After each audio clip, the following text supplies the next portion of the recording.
Uh, Hello, everybody. This is Remy again. I'm doing part two about the questions that I had for Sophie and Blake and a few other people about growing things from seed.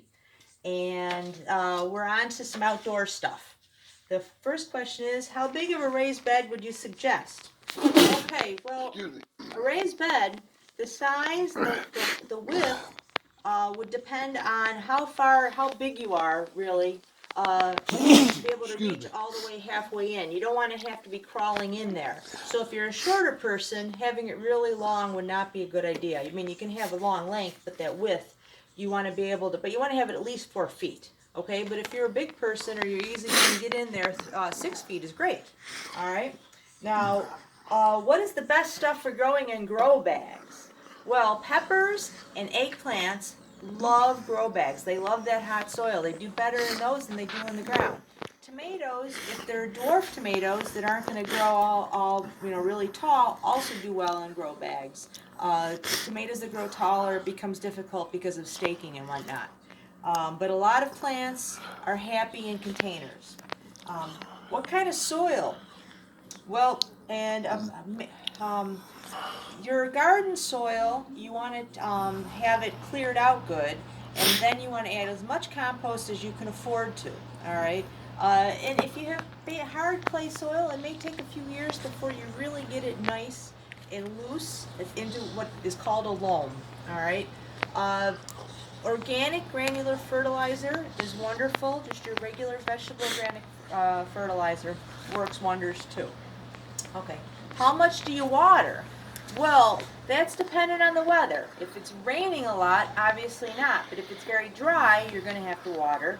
And you can tell when a plant, when the soil needs water, when you go down to like your knuckle and it's still dry. Then you say, okay, an inch down, it's still dry, I need to water. And when you want to water deeply as opposed to shorter times because you want the roots to go down into the deep soil. Uh, what is the best way to weed? Well, depends on the weed. Small little weeds can be just, annual weeds can just be, killed by hoeing, with pulling easy with your hands. Some kind of weeds need a longer digger to get out, like dandelions and whatnot. But try to keep up on the weeds. Don't ignore them and let them get big because they will compete with your plants for nutrients. Okay. How can you tell if a plant is healthy? Well, nice green leaves are a good indicator. There are charts online, like this one, that show you different colorations when leaves go bad. Okay? Like the magnesium, you can see how it's turning all yellow. Okay? Iron, the whole thing is yellow.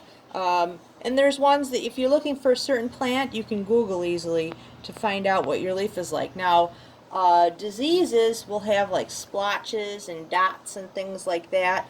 And again, you can find, Google or ask somebody like me. You take a picture and say, "What is this?" Um, so, thankfully for the internet, it's easy to try to figure things out. And if you have good soil and you use the organic granular fertilizer and compost, you shouldn't run into these kind of problems unless your original soil is very, very poor to begin with. Okay, next one. What are the best plants to plant? Well, there are so many plants in the world, it's amazing. Um, Talking to people that live near you, what grows good. Uh, every year trying something new, like tomatoes. My favorite tomato stump in the world. I always grow it, but I will try other varieties too. And if things don't do well, and the weather's good, I'll be like, I'm not growing that again. Um, you move on to something new. If something doesn't do well for you, you try another variety. Um, and some people end up falling in love with certain plants and they grow them every year and they won't grow anything else because they're so attached to what they grow. Now, things to grow. I had a question from a customer about growing things.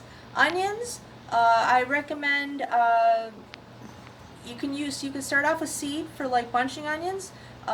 You can also buy onion sets, which are actually like little baby onions to grow a plant out, and they're fairly easy to grow. Potatoes, the same thing. You buy baby potatoes that are specific for planting. You don't start them from seed. Strawberries, alpine strawberries, you can start from seed, but they need a little bit of cold chill to germinate. But you buy root bunches of strawberries for planting. Carrots, now carrots is one of those kind of plants that you have to direct seed the soil right to where you're planting and thin them. Radishes are the same way. If you don't thin them, they won't grow, develop roots. So when you have things that are grown for their root, make sure that after they germinate, that you separate them up so they have enough room so they can grow. All right. Green beans, there's all kinds of beans. I personally love whole beans because you get more bang for your buck growing them up. But some people like bush beans. It's a personal preference. Okay, zucchini. Zucchini is very easy to grow. A lot of people grow zucchini. Some people have problems with the squash vine borers nowadays. If you do, you can get that remade cloth to cover them up. You can also try starting them a little late because a lot of times they show up early, and then if they don't have the zucchini plants there, you can trick those squash vine borer moths and think that there's none around. Broccoli, either have to do early spring or into fall. Broccoli and cabbage, a lot of those cabbage family plants don't like the heat. Lettuce is the same way, it doesn't like the heat. Cucumbers. Cucumbers, you start around here, you start in late May once the weather gets nice. And some varieties are more disease resistant than others. I like the old National Pickling one. It does well for me, but you can you got to experiment and see what does well for you. Okay, on to the last few questions. Okay, Sophie and Blake, they said this. They know I love to grow tomatoes. What are they my favorite to eat? Well, of course, I love tomatoes. Tomatoes from the garden, there is nothing like it in a store. A lot of people have never experienced a real tomato. But beans are the same way nowadays. Most people have never had a real bean either. Growing your own food, it's night and day from the store. All right, and nutritionally better for you. The flavor is phenomenal. There's a million reasons why it's better to grow your own. I'm stuttering, sorry. Okay, what is my favorite flower and why? Well, I love roses. I don't know, they just make me happy to see them. You really don't start roses from seed, you start them from plants, but they are my favorite. Okay, how would I describe your mother in college? And how were we embarrassed together? Well, your mom was a very sweet person, always smiling. Buster!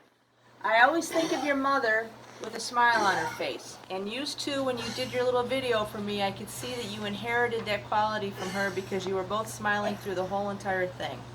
As far as being embarrassed, I don't think your mother was very embarrassed. She was like me.